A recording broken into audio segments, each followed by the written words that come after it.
the forces that are shaping the future are mostly not technical. There's some, and I'll mention what they are. This is the first half of my list, and I love it because I managed to make all of these begin with the letter C. And obviously, commercialization is old news. That happened in 1995. It actually happened quite suddenly when the commercial world basically told the NSF that it really wasn't appropriate for them to be running the backbone of the then internet, which was called NSFNet, and they were told, you got to shut it down so we can replace it with a commercial offering. And it was a rapid transition. The internet became commercial. And so that's old news. But I will say, and I'll give you some examples as I go through this talk, that we're still struggling with the problem that we don't know how to route money. Commercialization led to a problem which is called co-opetition. That's a neologism that was invented to describe the fact that companies that are competitors still have to cooperate for the internet to succeed. And the obvious example in this case is if you look at the various ISPs that make up the internet, in technical terms we call them autonomous systems, but you know, Comcast and Verizon and all those guys. They're fierce competitors, but they have to interconnect somehow. If they don't interconnect, there's no internet. Now what's the alternative to co-opetition? And the answer is, well, let's just let one firm do the whole thing. I don't want to say let's let the whole firm. That's the way I'm going to put it. Centralization is a centralized solution to a problem is the obvious way to do it. If you study computer science, the first thing you learn is if you can do something, if you can solve a problem in a centralized way, it's easier than solving it in a distributed way. Now, there's another trend in this space which I called consolidation. The idea behind consolidation is that economists have a phrase called network effects, and what they're really talking about is the fact that it's more useful in some applications for me to be in the same system that you're in. The classic example of this was fax machines. The first person who bought a fax machine got no utility from it. You know, why should I own a fax machine if nobody else does? When the second person buys a fax machine, then there's at least somebody I can send a fax to. And if 100 million people own fax machines, well, then I can send faxes to 100 million people. But we all have to agree on the standard. We all have to be in the same club. If you had two incompatible standards for faxes, it would be very confusing. And in fact, one of them would die. And we've seen examples, VHS versus Betamax. One of them had to die, and it was Betamax that died. So the idea of a network effect is that the more people that are part of your group, the more powerful it is. Well, we built a network, for God's sakes. You would expect the applications on top of it to show a network effect. So why aren't there two Facebooks? Because everybody wants to be on the same social network as everybody else. What would it mean if there are two different? I'm on one social network and you're on another, so you can't be a friend. No, it doesn't work that way. And if you look at the business models of Facebook and Amazon, they did something which to some, I would say, simplistic economic interpretations don't make sense, which is they didn't generate any revenues. They plowed all their money. They lost money steadily. They plowed their money back into growing. Because if you grow, you are the guy that the network tips to you. And then you own everything.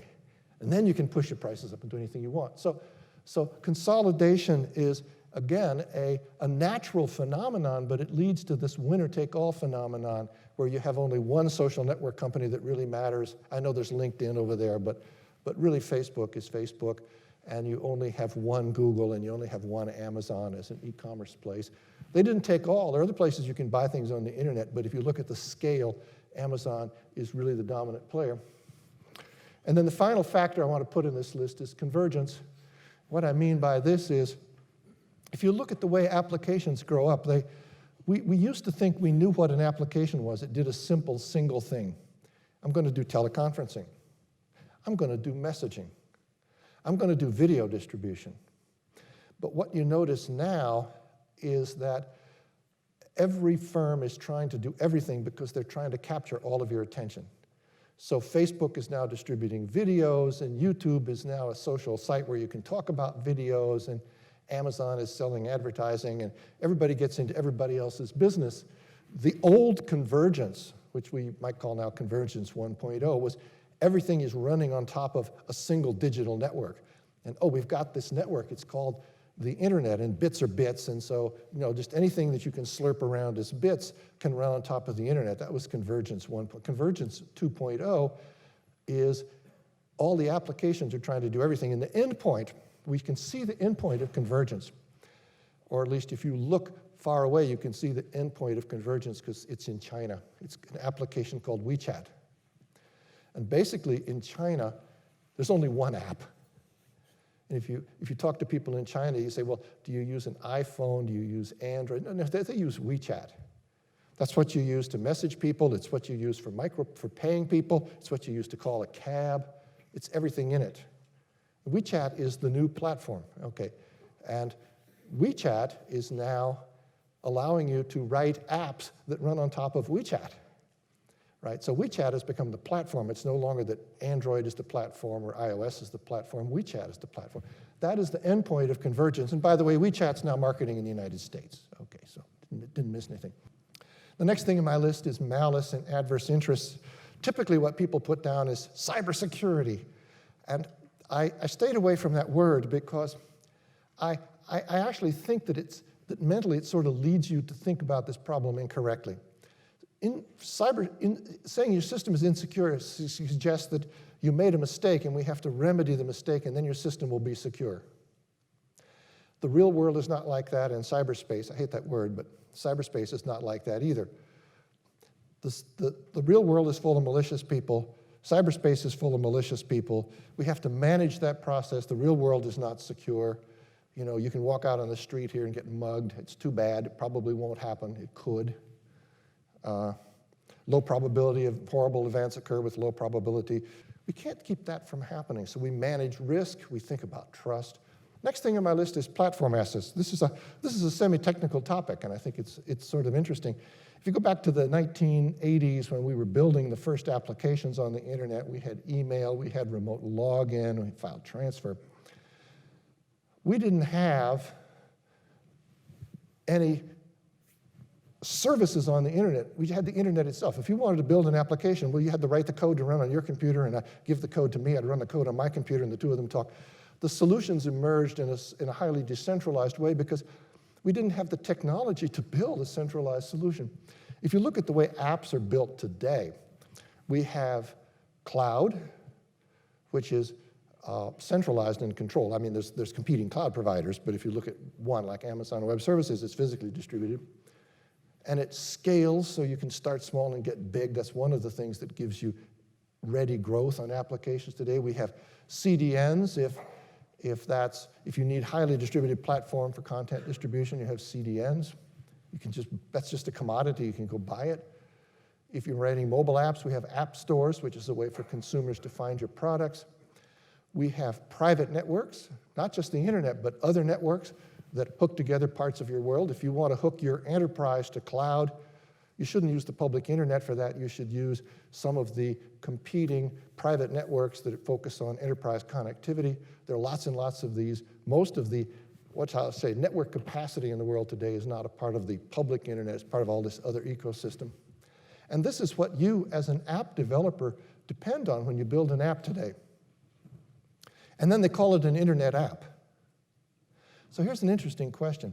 When we look at the possibility of regulation in this space, should the regulator focus only on how the internet itself works, or should the regulator at least be looking at some of these, what I call platform assets, which are used to build the internet experience and say, we need to understand whether there's anti-competitive behavior going on there, convergence leading to manipulative operations, contexts where there are antitrust concerns, or whether the public interest is not served by the way it's coming out.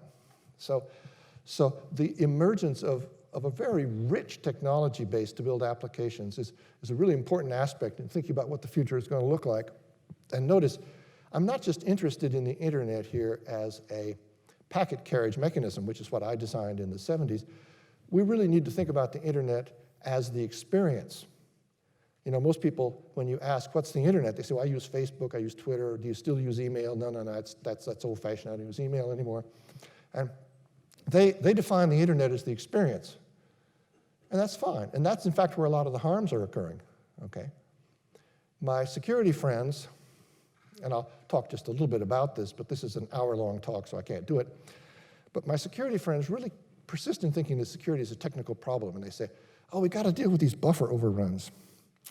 And can we have a better programming language so you can't make stupid programming mistakes? And the answer is, that's all cool. I like that stuff. But that's not what's leading to most of the harms that are happening today. Most of the harms that are happening today are occurring in the context of applications, and they are occurring within the space that the application supports. That is to say, the applications support risky behaviors. Well, that's not surprising. Any sort of a rich space of semantic capabilities, there are going to be some capabilities in there that can be abused. You know, spam is annoying, and you can say, well, we misspecified email. I would accept that statement. I know why. It was 1971, so for God's sake, okay, but it's not a programming error that allows spam to occur.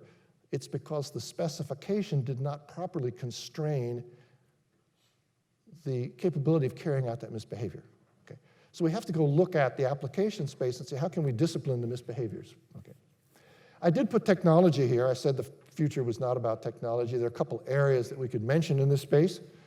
5G, I just want to remind you, there was a time not that long ago where people said 4G is nothing but hype. Well, 5G is really riding the Gartner hype curve right now. Okay, but there's good stuff going to happen. Okay, it is interesting that people are now saying, oh, yeah, it's not clear 5G will actually have any benefit to the consumer. Oops. But we got to think about what 5G is, and so that's an interesting space. We track that. We track it from a policy point of view. We track it from a technology point of view. The next thing on my list, of course, is globalization. The internet is a global network. In the beginning, the United States was sort of making the rules. We're sort of setting the rules. And as the internet becomes mature globally, not just present globally, but mature globally, the consequences of globalization are becoming much more common. I'll talk about that a little bit later on my slides, but it's really obvious that the Chinese conception of what the internet should be is very different from what the US conception of the internet should be, and in some sense we're fighting over which one of those conceptions should win out in other parts of the world.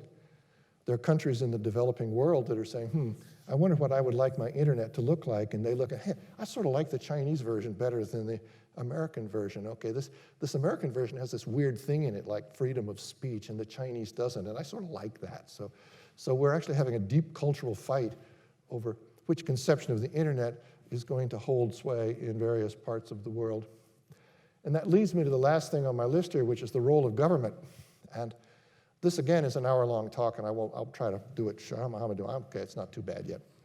And, you know, the internet grew up in an era where we depended on some underlying regulation.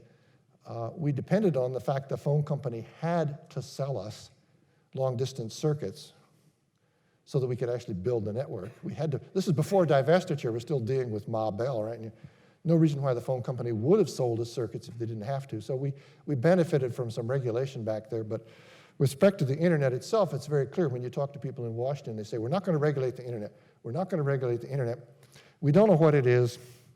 We have to wait and see how it grows up. So there was a deliberate, I've talked to people in the FCC, there was a deliberate decision, hands off, let it grow, see what happens, let it grow up. Well, we handed it over to the private sector, and the private sector has given us what I would call the current internet experience, and I would say that society doesn't like the way the internet grew up. They're worried about its trustworthy character, they're worried about privacy, they're worried about things that matter to them. They may not worry directly about the hegemony of a Facebook, but they understand that there's some consequences in there. So we left the growth of the internet to the private sector, we got what we got, and I believe we are at a point of transition now, and it's pretty obvious to me that we're at a point of transition where the governments are saying, okay, that was enough. We got to do something about it. And I'm going to make a statement here that I'll make several times, which is, I think that the transition we're going to go through now, where we are moving to a more regulatory attitude, is as important a transition in the life of the internet as the transition from the government-sponsored research infrastructure to the commercialization of the internet in the 1990s. However, this one's going to be messier, more chaotic, more confusing, more false steps. But on the left, I've made a list of issues that I think are rising to the level where governments are saying, do we have some concerns here? In a formal language, is there a public interest? Okay. I talked about loss of privacy, a lack of trust. This arises from the fact we don't seem to be able to discipline the misbehavior that we get on the internet. This ranges from things that really look like criminal fraud, you know, identity theft and credit card theft, to things that are simply corrosive, you know, griefers and fake news and fake reviews on Yelp and things like that, which is, of course, related to this issue that I call abusive behavior. How do you discipline abusive behavior, especially in a space where you don't know who the people are? I put crypto behavior here. I use crypto in the sense of secret, but obviously cryptocurrency is an example, and there are people who think cryptocurrency is really exciting, and you know, I don't know how many talks here have said blah, blah, blah, blockchain, blah, blah, blah. I don't know whether you've been playing blockchain bingo in this session, but the point is, let's be clear, cryptocurrency has instantly excited all the people who are trying to route money in an illegal context, selling drugs, etc. Okay, well, duh. But that's the real world. I mean, the real world has people selling drugs too. So does that mean we should kill off cryptocurrency? No, I don't think it does. But it means governments are beginning to wake up and say, wait a minute, do I need to understand what's going on in here? And they may be slow to move, but once they start moving, like the juggernaut, you know, they have mass. National security, we have disputes about whether cryptos cause the law enforcement and the intelligence communities to go dark. In fact, if you talk to NSA, they say, no, it didn't go dark, it went slightly gray, we're pretty good. NSA likes it when they can do something, but it's so hard nobody else can, so that's fine. Okay. Concentration of power. There's an amazing discourse going on now, and again, I'm not going to go deeply into it, but if you study antitrust, how many people here have studied the history of antitrust?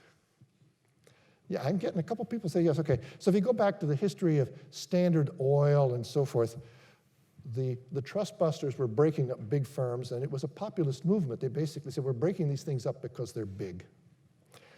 But if you look at the history of the enforcement rules, or the guidelines for enforcement for things like the Sherman Act, there's been a steady narrowing, and there was a very important paper written by a guy named Bork, you may have heard of him, who was at the University of Chicago, who basically came up with an analysis that said the only justification for antitrust enforcement is a very narrow one, and to grossly oversimplify, the interpretation was you should block a merger if you can show that in the short term it will cause consumer prices to go up. Let's see, Facebook charges me $0. They want to merge with Instagram. Is the price going to go up? No. Let them merge. And a lot of people are waking up and say, hey, you know, that analysis doesn't work in this space. We need to rethink antitrust. And there are people who say we need to rethink the enforcement guidelines. And of course, everybody who believes in Bork in the Chicago schools, no, it's just fine, it's just fine, it's just fine. Of course, many of those are being paid by large firms that desperately don't want to be regulated. So this has become a place of tactical nuclear lobbyists going to Washington. But there's a lot of publication ranging from rather scholarly law articles to popular books. Tim Wu has just written a book in this space that are basically saying we have to deal with the concentration of power that has arisen because of the C's that I had on the previous slide. At the extreme, there are people who start talking about the erosion of democracy, manipulation of elections. This is pretty corrosive stuff. And there's some flamboyant books in this space. If you want to, let me get the title right.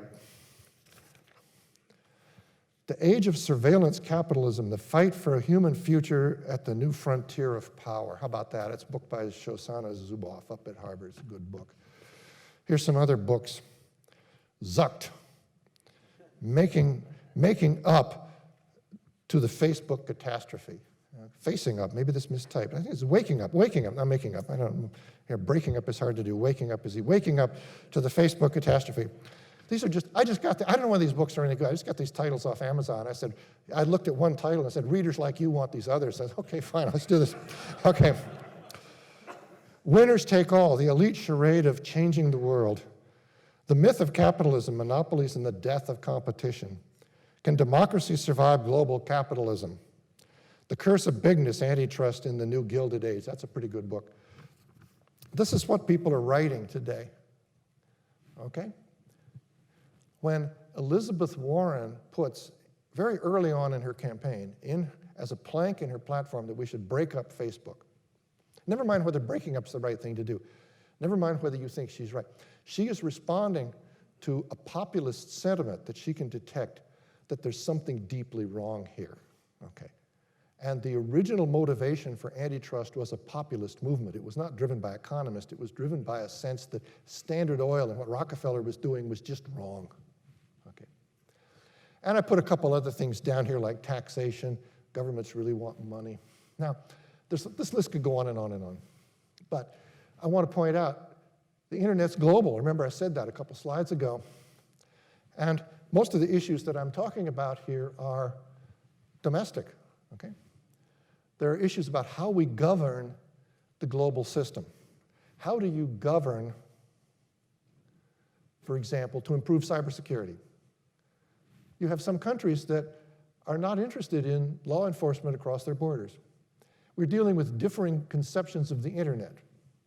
We want the Chinese version, you want the French version, you want the American version. And we're dealing with global firms. Google is a global firm. But they're being subjected to local regulation. And this is really interesting. The Europeans are dealing with this question of concentration of power in an entirely different way than the Americans are. We have a sort of a religion here, which is we pray that competition will happen and then all the bad things will stop. Okay, competition is not pixie dust. You can't sprinkle it on a problem to make the problem go away. But we keep praying to competition. Oh, if we could break up Facebook. I don't think actually breaking up Facebook's the right solution. The Europeans have an entirely different attitude. They accept monopoly power. They're not so concerned about innovation. When they find a company that has achieved market power, they say, great.